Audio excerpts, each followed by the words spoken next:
Confio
de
Amém? É isso.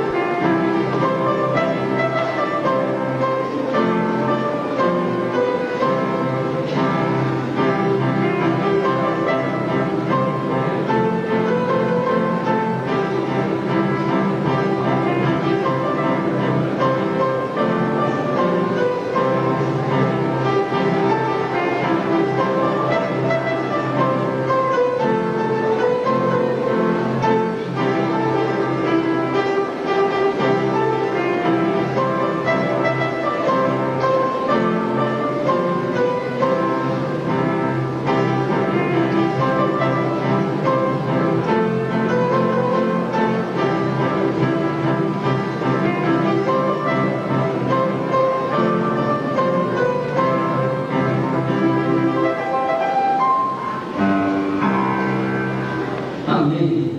E do jeito que tocou, é que Jesus volta para essa noite. Amém.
Amém.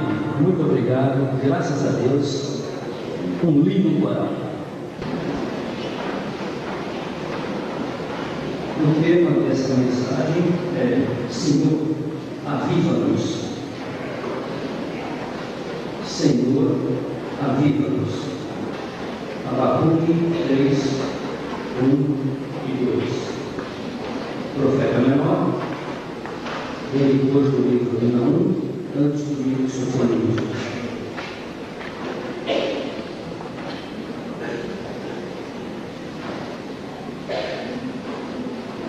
Capítulo 3, versículos 1 e 2. Oração do profeta Abacuque sob a forma de canto. Tenho ouvido, ó Senhor, as tuas declarações e me sinto alarmado. Aviva a tua obra, ó Senhor, no decorrer dos anos, e no decurso dos anos, faça conhecida. Na tua ira, lembra-te da misericórdia. Aviva a tua obra, na tua ira, lembra-te da misericórdia. Que Deus aplique a leitura da sua santa palavra aos nossos corações. Pode sentar.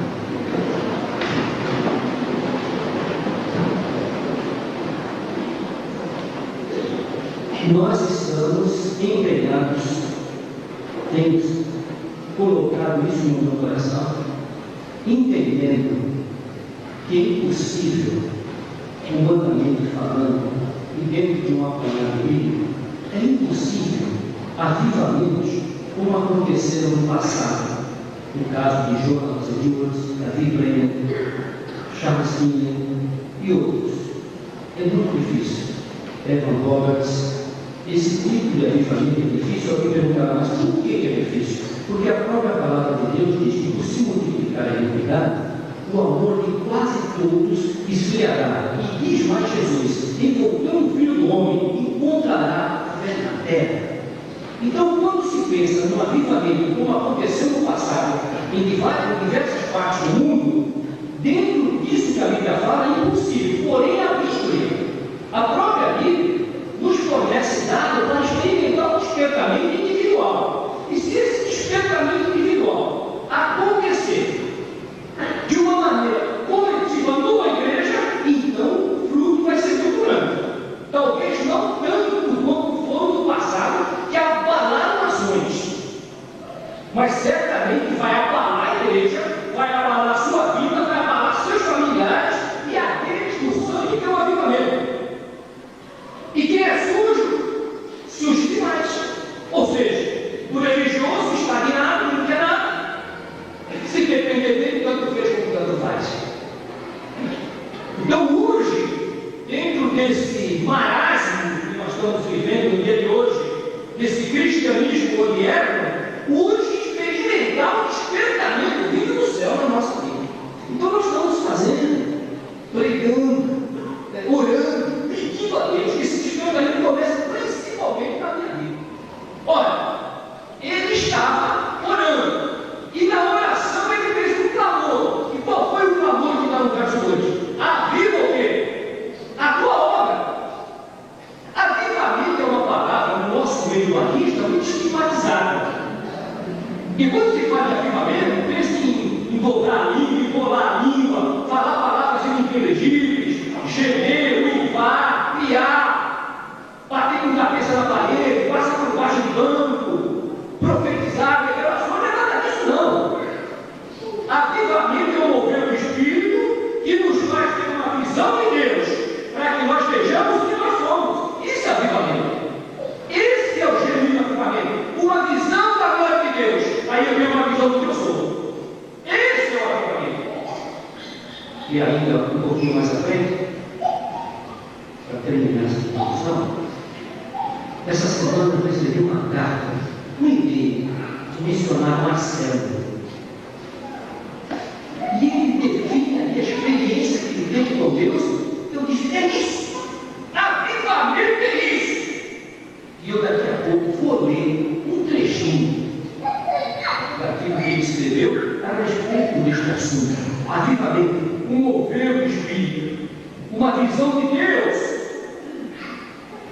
para o coração que canta. Então, bom, avivamento veio orar, Abacuque está orando, oração de Abacuque. O avivamento vem se orando. Quanto mais o povo vai levando uma vida de oração, quanto mais oramos, mais poder. Não é isso?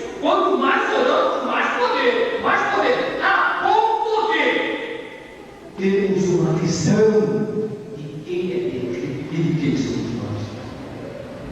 Quem é Deus?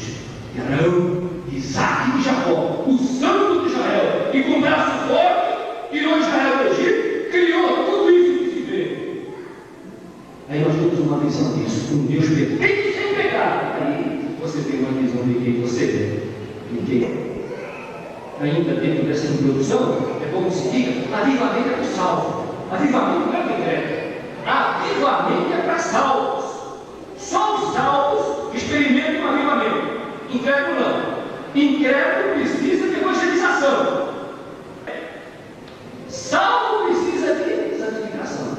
Incrédulos precisam de evangelização. Então a pergunta que se faz aqui, notem que quando Jesus fez aquela aplicação daquela figueira, tipificando, ilustrando quem é Israel, aquilo vale para nós.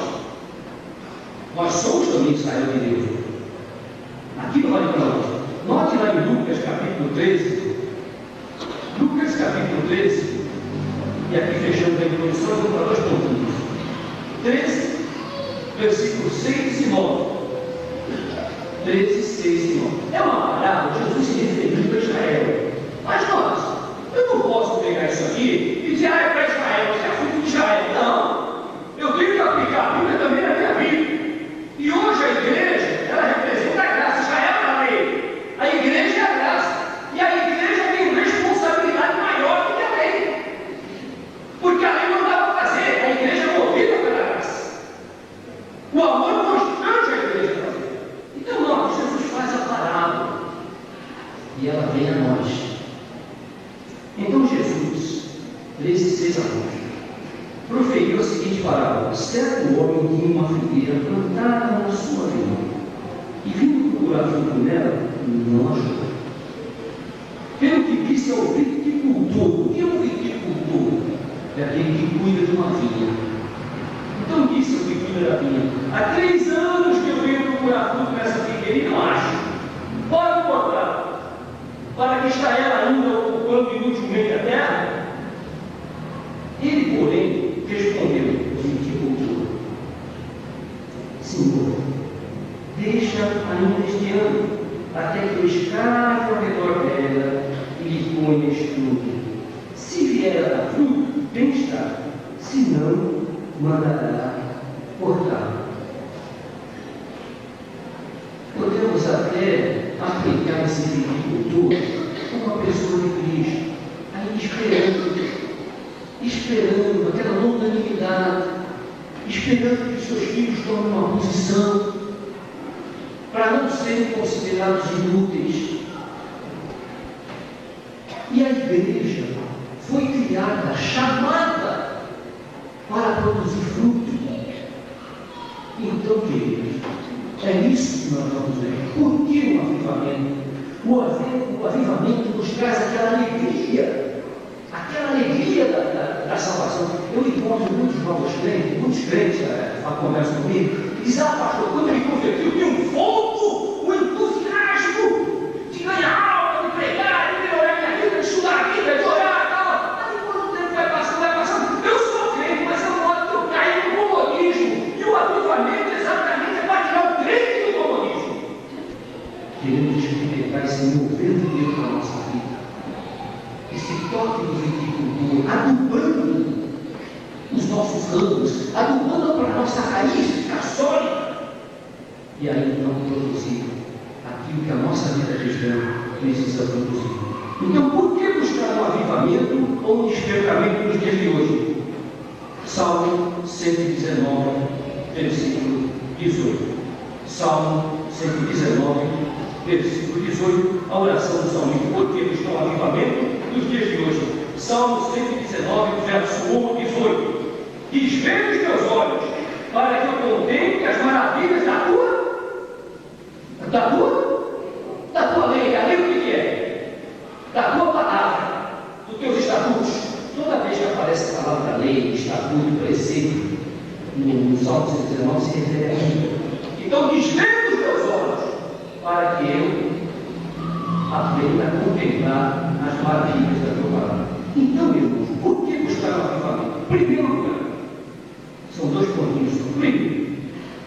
preciso definir o que é um avivamento.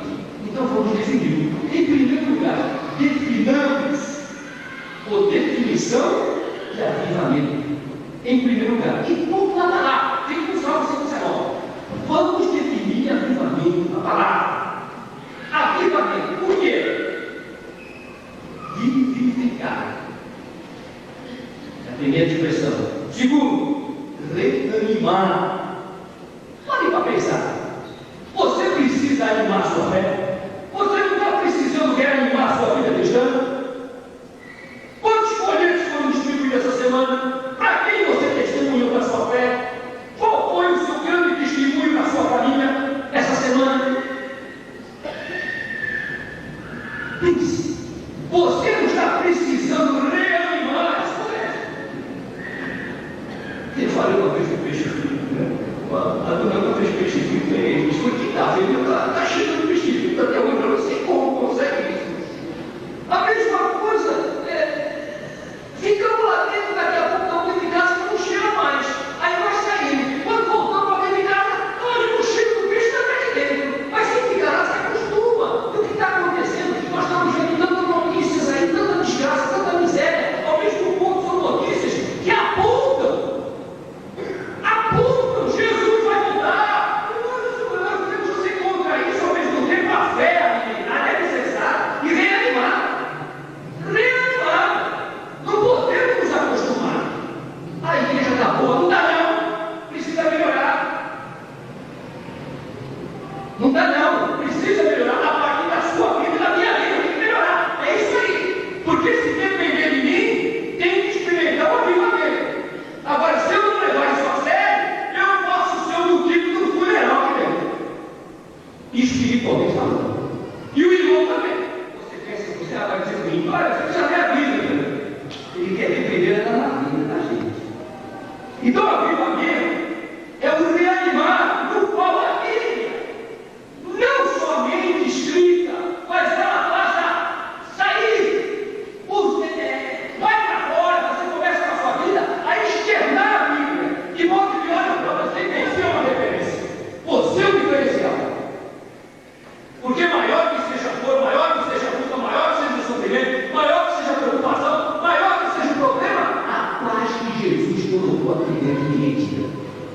Ninguém tira. Os olhos podem chorar, mas o coração vem em paz. Os olhos podem gemer, a boca cheia, mas paz. Então, queridos, é um reanimar, é tornar vivo. E esse tornar vivo, por incrível, mas paradoxal que seja, veja como o salmista define isso. Salmo 119, versículo 25. Veja no versículo 25. A minha alma está apegada ao pó. Vivifica-me segundo a tua palavra. O que se entende? Avivamento é o quê? É uma alma pegada aonde? No pó. Sabe, no pó significa se humilhar mesmo. Cada oração tem que ser uma declaração. Não prestamos. Olha a declaração do publicano.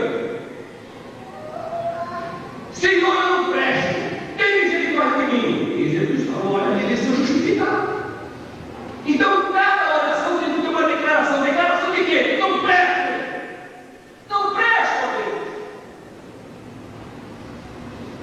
Então, avivamento começa quando cada vez mais eu declaro a Deus, eu não presto, mas eu te amo. Eu não presto, mas eu te amo. É lindo aquele trecho quando Jesus faz aquele sermão duro, no capítulo 6 de João. Fala com eles.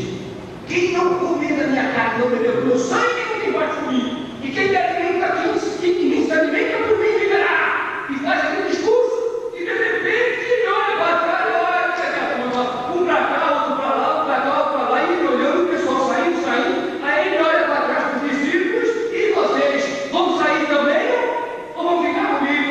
Aí Pedro, que palavra, Senhor, para quem devemos nós?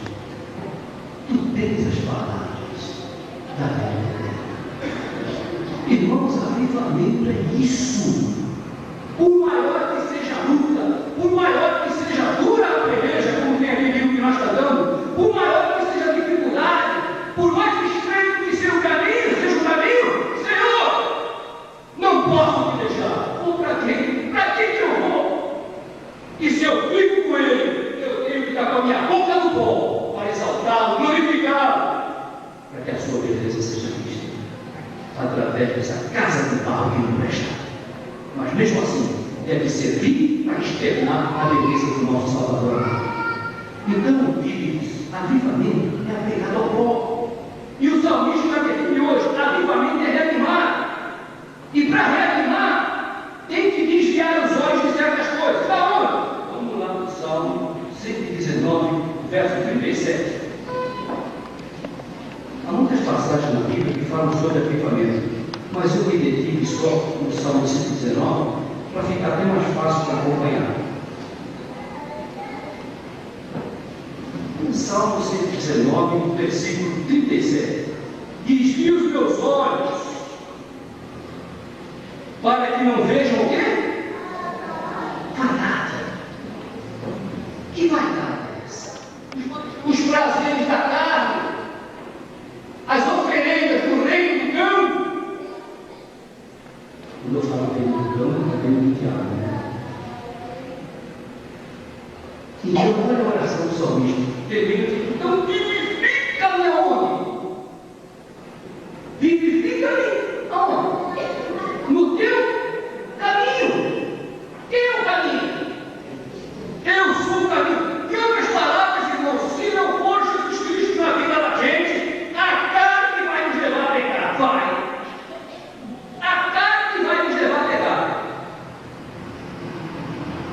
Não pense você que é você que vai, pai que vai vigiar filho, vai vigiar filha, é o pastor, é a igreja. Olha, pai, mãe, filho, família, não segura ninguém na hora de pecar. Não segura não. Na hora da oferenda, do manjar, do prazer da carne, é aquilo que Salomão falou no capítulo 16: pelo temor do Senhor é que o homem vai se desviar do pecado. Ou vocês acham que os olhos de José não encheu quando ele olhou para aquela mulher tirando a roupa na frente dele? Que ele olhou para aquela mulher e quando estava arrumando um negócio assim, não fez o que vocês querem. Ali na casa de Potifar, ninguém vendo, ninguém olhando. Ela chega para ele: vem, deita comigo, José.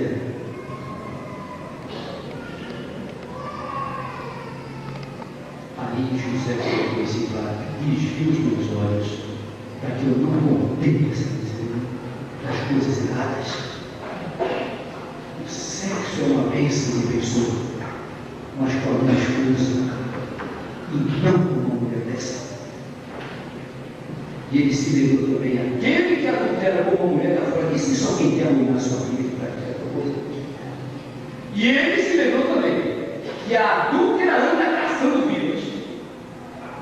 Então, como ele estava com os olhos na palavra, ele pôde tirar os olhos daquele corpo, daquela mulher, e aí, ó, fugiu. Precisa ter coragem para fugir, precisa ser avivado para fugir, precisa ter avivamento na alma para fugir. Porque se não tiver, corre para o pecado. Não é pai, não é mãe, não é igreja, não é pastor, não. É o Deus de Abraão, é o Cristo, é o caminho que leva o homem sem cultura negativa a fugir. Quando diz não veja, quer dizer, não contemple, não admire. Porque vê, nós estamos fugindo na rua, você vê. Agora, quando você vê e começa a enxergar, e começa a apreciar: Davi, o meu pecado está sendo definido. Se ele tivesse visto, caído fora, não tinha acontecido nada. Mas olhou, parou, ouviu, examinou, olhou, que bonito. E viu os meus olhos. Então, avivamento é reanimar. E reanimar a fé é desviar os olhos. A fé viva. Aí está aqui o salmista, no verso 50, Salmo 119, versículo 50. O que me consola na minha angústia é isto: que a tua palavra e vivifica. Irmão, avivamento é a Bíblia na jornada real. Nota o que ele fala aqui. A minha angústia. A minha angústia.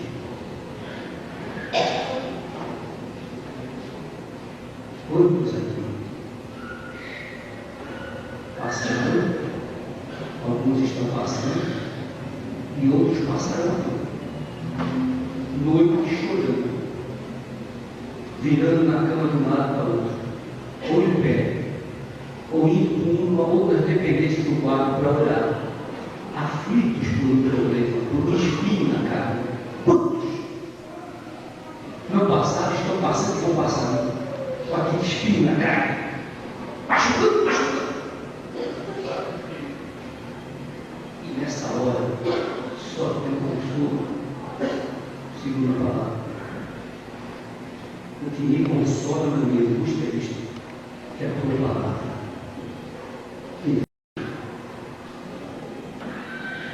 É muito difícil explicar o sofrimento.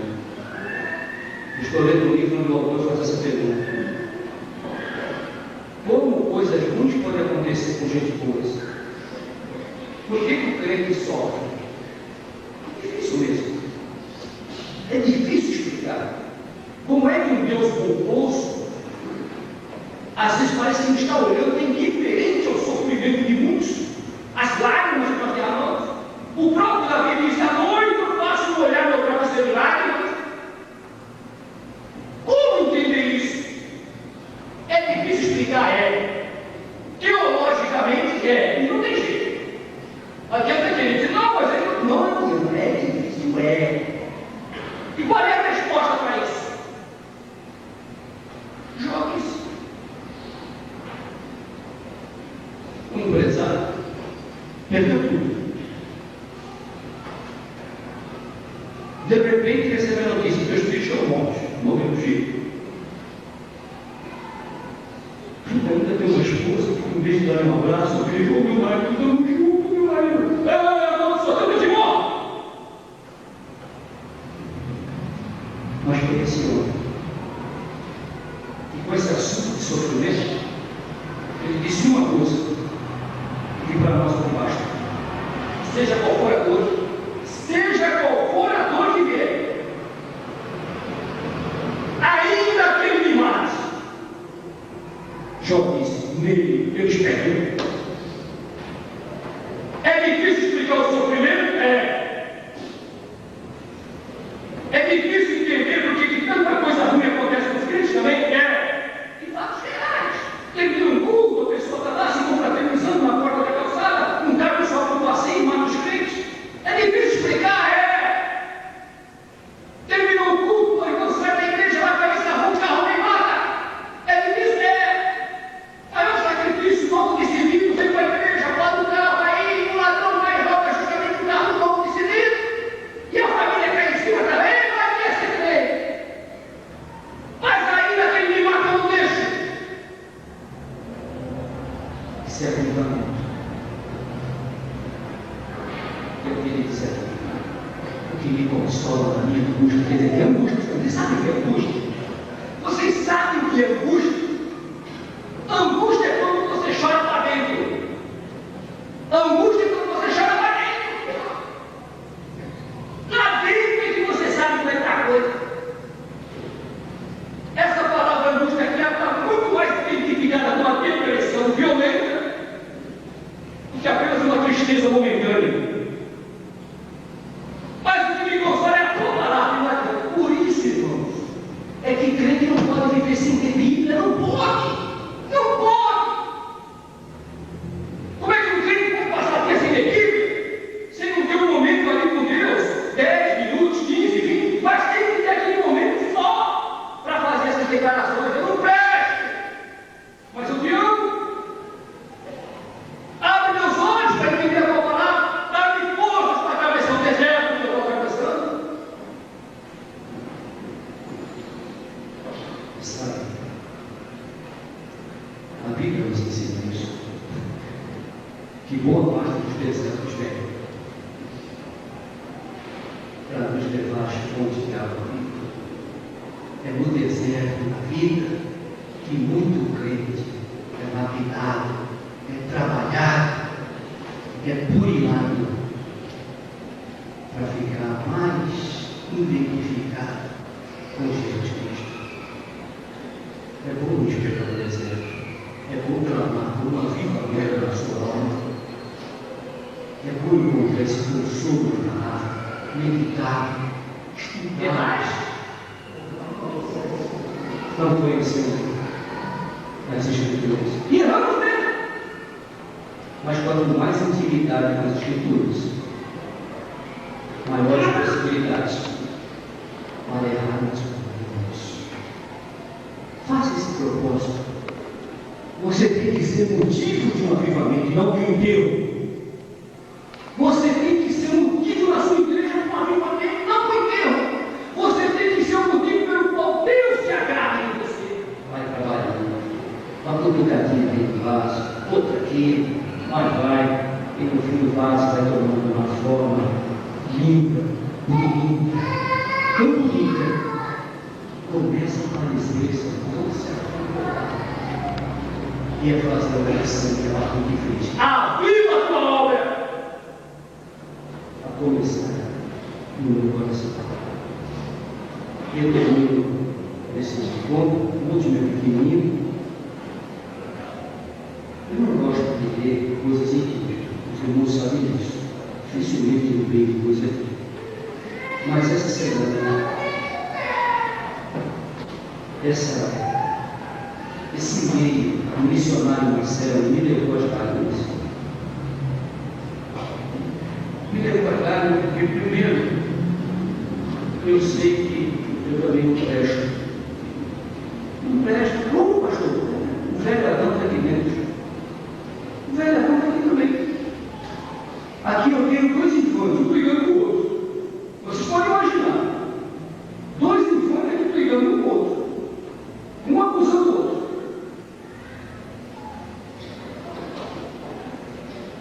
Os irmãos têm também.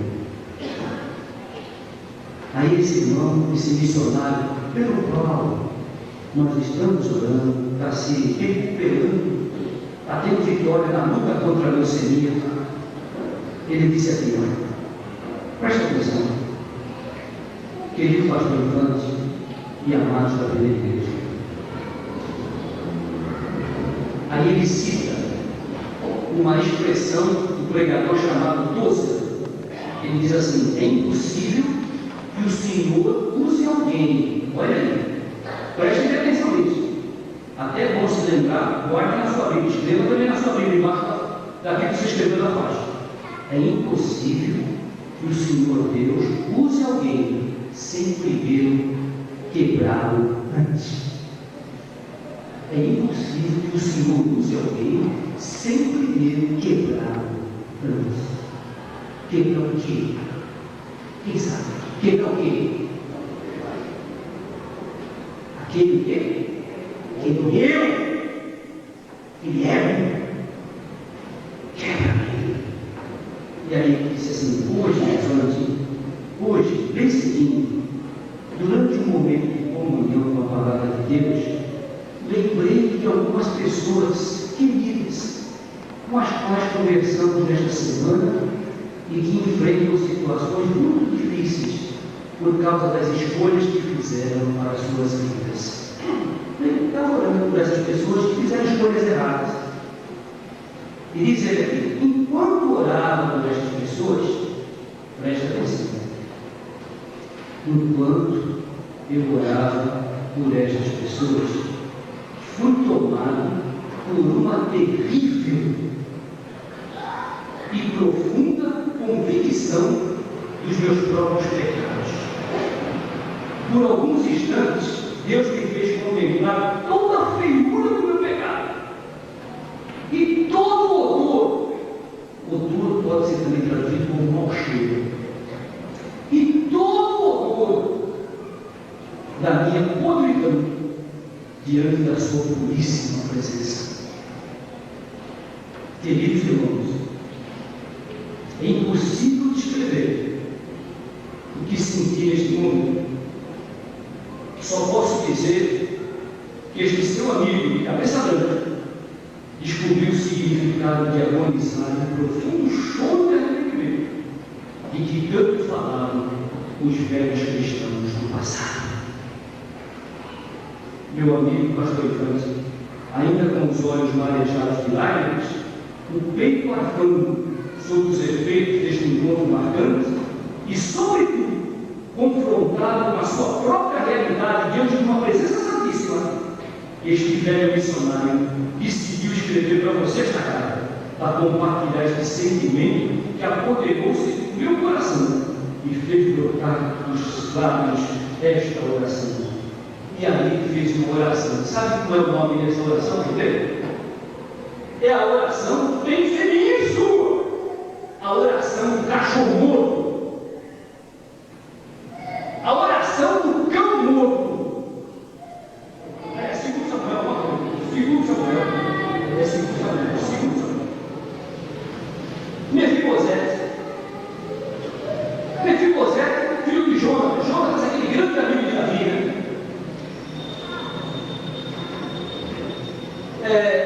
Jonas morreu.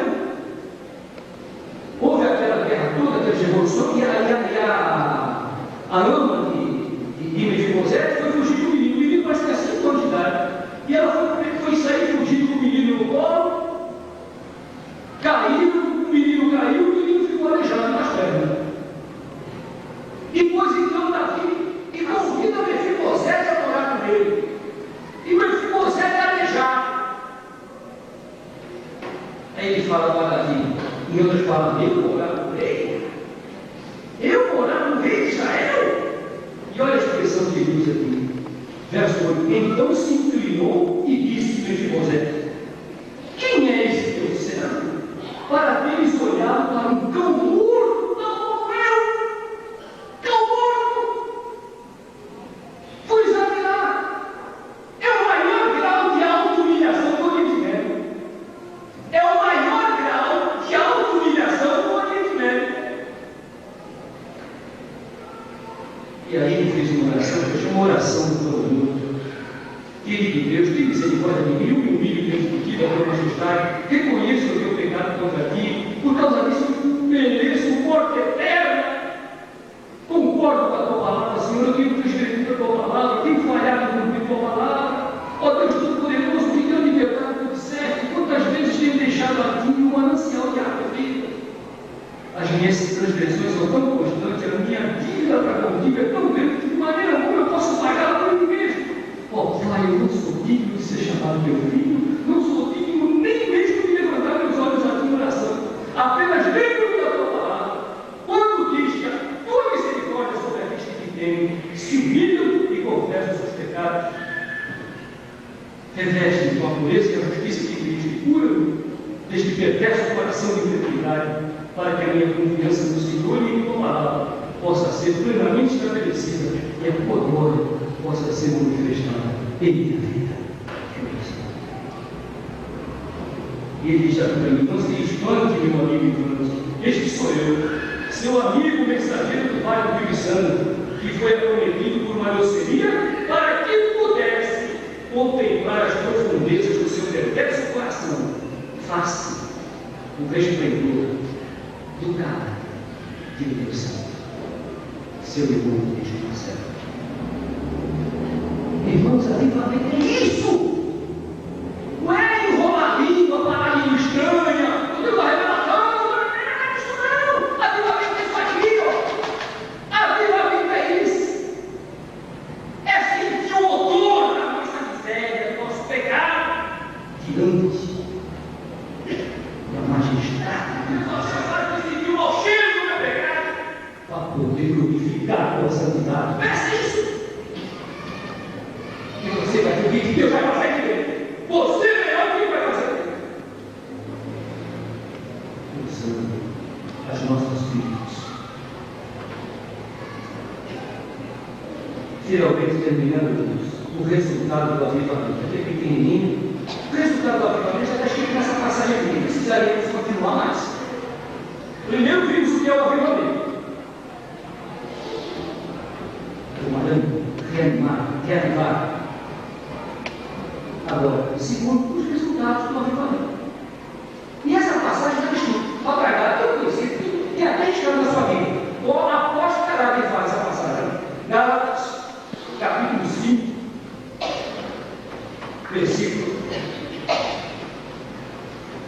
22 e 23. Gálatas 5, 22 e 23. Vou ler devagar. E pergunte se você tem mostrado isso na sua vida. Ou então diz: é isso que eu quero para mim, Senhor. É isso que eu quero para mim. 5, 22 e 23. Mas o fruto do Espírito quer dizer, o resultado do Espírito na nossa vida é isso aqui: amor, alegria, paz, longanimidade, benignidade, bondade, fidelidade, mansidão, domínio próprio. Contra estas coisas,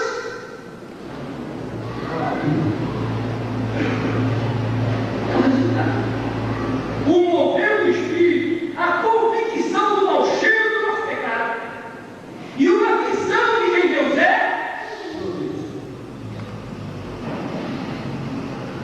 E se não está produzindo, vamos chamar. Mas, pastor, nós não somos perfeitos, não somos não.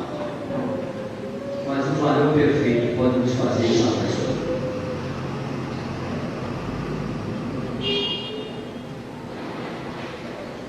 Vou terminar. Eu li no Jornal Batista. Pastor João falou sobre ele quando era adolescente. Eu ia lá no sítio de Sossego, uma vez lá no sítio de Sossego, no Rio de Janeiro. O pastor Falcão já era o coordenador dos adolescentes naquela época, do líder espiritual do acampamento do sítio de Sossego. E ele está vivo uma vez. E até agora desmaiou na cansada, escreveu aqui que teve um desmaio lá dentro do hospital, submetido a vários exames, e a médica falou para ele: doutor, pastor João Falcão, uma médica, uma jovem: pastor, o senhor não tem nada no cérebro. Ele falou: a doutora falou uma coisa que eu já desconfiava há muito tempo. Brigando, mas graças a Deus não deu nada de grave e tal. E ele conta um dos seus arquivos, agora no Jornal Batista, uma experiência que ele teve no retiro de pastores. Estava no retiro de pastores, e um missionário americano contou essa experiência que teve com um filho. E o pastor Falcão estava lá, colocou um artigo no jornal que me abençoou muito. O missionário americano, de nome Wilson, meu sobrenome, ensinou os filhos a não mentir. Uma coisa que ele bateu na tecla: não mintam para o seu pai e para a sua mãe. Os meninos cresceram, aprenderam que não podiam mentir. Mas o caçulinha, um dia, para aproveitar e sair com o pai antes de sair perguntou para os filhos: os deveres de casa estão feitos? As lições da escola estão feitas? Os dois disseram: caçula disse: ele tá. Aí o pai: tá mesmo, meu filho? Tá. Vamos ver esse caderno. Aí o pai foi lá, abriu a mochila do menino, pegou o caderno. Não dá. Filho, você é a primeira vez que mentiu para mim. Por que mentiu? Pai, eu queria ir com o senhor, eu não precisava mentir, não queria me falar a verdade. Nós poderíamos ter resolvido de uma outra maneira. Filho, sabe o que vai acontecer? Sei.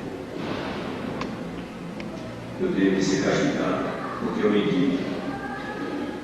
Pois é. Os outros dois irmãos saíram do quarto. O pai fechou a porta. Filho, você sabe como é que é em casa? Sei, pai. 7 menos 1. Quer dizer, 6, como chama? Correadas, né? Correadas. Mas não, irmão, também correadas. 6 correadas.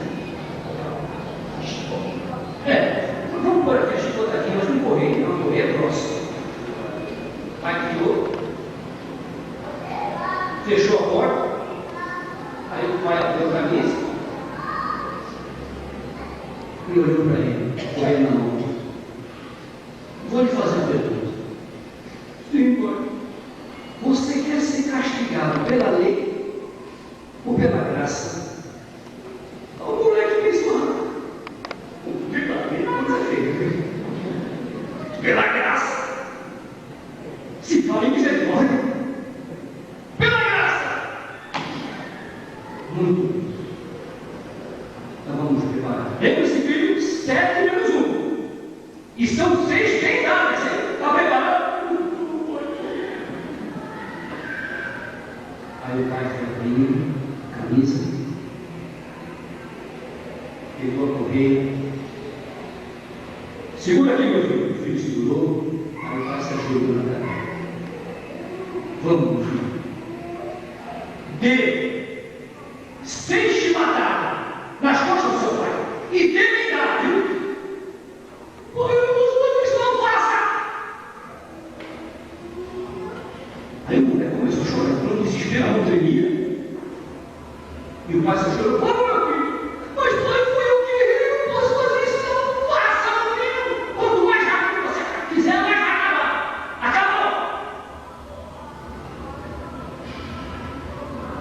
Dê. Pá. Mais forte, filho. Pai, fui eu. Pá. Mais forte, filho. Pá. 3, 4, 5. A última. Vai, filho. A última. Vai, meu povo.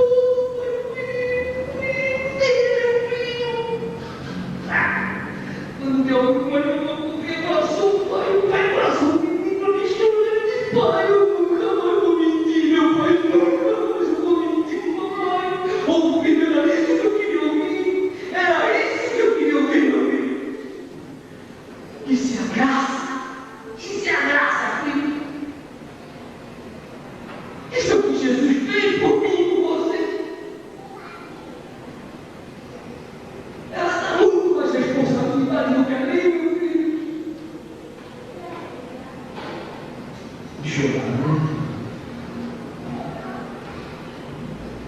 E João falando, termina aqui dizendo, esse moço hoje, não está estudando teologia, não, porque todo mundo pensa que se tornou pastor, não. Ele está fazendo um curso nos Estados Unidos, numa faculdade lá nos Estados Unidos, missionário no começo.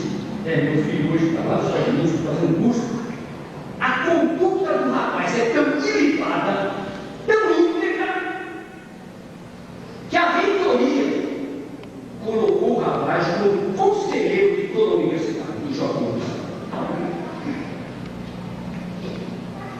Irmãos, todo o castigo que deveria vir sobre nós,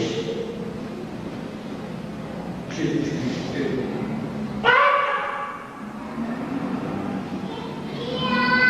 Se nós tivermos isso gravado no coração, vamos experimentar o milagre, a bênção, o despertamento que essa igreja vai experimentar. Se nós entendermos isso, essa igreja jamais vai experimentar o fundo, porque nós amamos o meu filho. E precisamos realmente deixar bem claro o quanto nós amamos com todos os nossos defeitos, e quanto nós amamos esse Deus que levou as chibatadas, que era sua e que era minha. O culto termina deixando a resposta no caminho de vocês. Se depender de mim, a minha igreja experimentará uma viva luz ou um futuro. Que Deus nos abençoe.